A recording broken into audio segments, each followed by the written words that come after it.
এইটার ফাইনাল পার্টটুকু দেখার জন্য তোমরা আমাকে এত বেশি টেক্সট করেছো যে আমি ভিডিওটা আপলোড না করে পারলাম না। তো ঈদের আগে আমি এইটার মেকিং প্রসেসটা তোমাদেরকে দেখিয়েছি এবং এই ক্যানভাসটার সাইজ হচ্ছে 12x36 ইঞ্চের মতো। আর এখানে আমি টেক্সচার পাউডার দিয়ে করেছি। আর যে ডিজাইনগুলো তোমরা দেখতে পাচ্ছ এইটা মূলত একটা স্টেন্সিল দিয়ে করা। এরকম অনেক অনেক ডিজাইন আছে, তোমরা চাইলে আমার থেকে স্টেন্সিলগুলো পারচেস করতে পারো। আর যারা ইনবক্স করতে পারছো না তারা আমাকে হোয়াটসঅ্যাপে নক করতে পারো, আমি আমার পেজে হোয়াটসঅ্যাপ নাম্বারটা দিয়ে রেখেছি। তো যাই হোক, এখন আসি ক্যানভাসে কাজ নিয়ে। এখানে ক্যানভাসটাকে কাজ করার জন্য বা কালার করার জন্য আমি এখানে 3টা কালার নিয়েছি। আমি প্রত্যেকটা ক্যানভাসে একটু নুড টাইপের কালার ব্যবহার করি বা ব্লু কালারটা বেশি ব্যবহার করা হয়ে থাকে।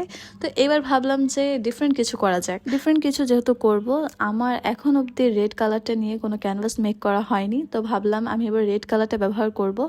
পুরোপুরি রেড না, এটা একটু মেরুন টাইপের বা কালচে লাল যেটা বলতে পারো তোমরা, ওইরকম একটা কালার আমি বানিয়ে নিয়েছি। এইটার সাথে আমি 2 ধরনের কালার মিক্সড করেছি, প্লাস আমি খয়েরিটা এবং কালোটাও মিক্সড করে নিয়েছি। মাঝখানে একটু লাল টাইপের রাখতে চাচ্ছিলাম আর চারিদিক দিয়ে একটু মেরুন টাইপের। আর এই ক্যানভাসটা বানানোর সময় আমি এতগুলো ব্রাশ চেঞ্জ করেছি। প্রথমে ফর্মের যে ব্রাশগুলো আছে সেগুলো ব্যবহার করছিলাম, তারপর ব্লেন্ডিং ব্রাশ, নর্মাল ব্রাশ, এই সব ধরনের ব্রাশ আমার এই ক্যানভাসটাতে ব্যবহার করা হয়েছে।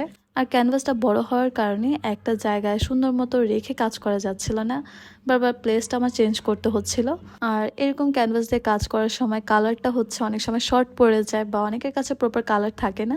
তো চেষ্টা করবে কালারের সাথে তোমরা চাইলে গ্লু মিক্সড করে একটু কনসিস্টেন্সিটা বাড়িয়ে নিতে পারো। গ্লু মিক্সড করলে অ্যামাউন্টটা অনেক বেশি হয়ে যাবে এবং অনেক ঘনও হবে আর সুন্দর মতো করে অ্যাডজাস্ট হয়ে থাকবে। আর এইটা হচ্ছে কালারের পরবর্তী লুকটা। তারপর এখানে আমি বেলজিয়াম পাউডার দিয়ে চাচ্ছিলাম যে শুধুমাত্র একটু গোল্ডেনের একটু আবছা আবছা করে থাকবে, প্রপারলি আর কি পুরো গোল্ডেন করব না, এর জন্য আমি অল্প অল্প করে বেলজিয়াম পাউডারটা নিয়ে নিচ্ছিলাম। আর বেলজিয়াম পাউডারের সাথে তোমাদের অ্যাক্রিলিক মিডিয়াম গ্লসটা মিক্সড করতে হবে। অল্প অল্প করে মিডিয়াম গ্লস ঢেলে একটু লিকুইডি করে নিবে, তাহলে সুন্দর মতো করে জিনিসটা বসে যাবে। দেন আমি কালারটাকে বসানোর জন্য ফর্মের যে ব্রাশগুলো আছে সেটা ব্যবহার করছিলাম। তোমরা দেখতেই পাচ্ছ যে এখানে আমি কীভাবে করে অ্যাপ্লাই করছি জিনিসটাকে। প্রপারলি আর কি গোল্ডেন করবো না, আমি জাস্ট অল্প অল্প করে একটু গোল্ডেনের ছাপ রাখবো। দেন পুরোটা ক্যানভাসে কাজ করার পর তোমাদের কিছুক্ষণ পর্যন্ত ওয়েট করতে হবে যেন বেলজিয়াম পাউডারটা প্রপারলি যেন সেট হয়ে যায় ক্যানভাসের সাথে। তো এইটা হচ্ছে আমার বেলজিয়াম পাউডার দিয়ে কাজ করার পর লুক। তারপর এখানে আমি বিভিন্ন ধরনের মিরর নিয়েছি আর মিররগুলো দেখতে এত বেশি সুন্দর ছিল। একটা মিরর ছিল মুন টাইপের আর কি, তো ওই মিররটা আবার আমার ক্যানভাসের সাথে যাচ্ছিল না, তো ওইটা আর আমার অ্যাপ্লাই করা হয়নি। এখানে ছোট ছোট মিররগুলো আমি বসাচ্ছিলাম।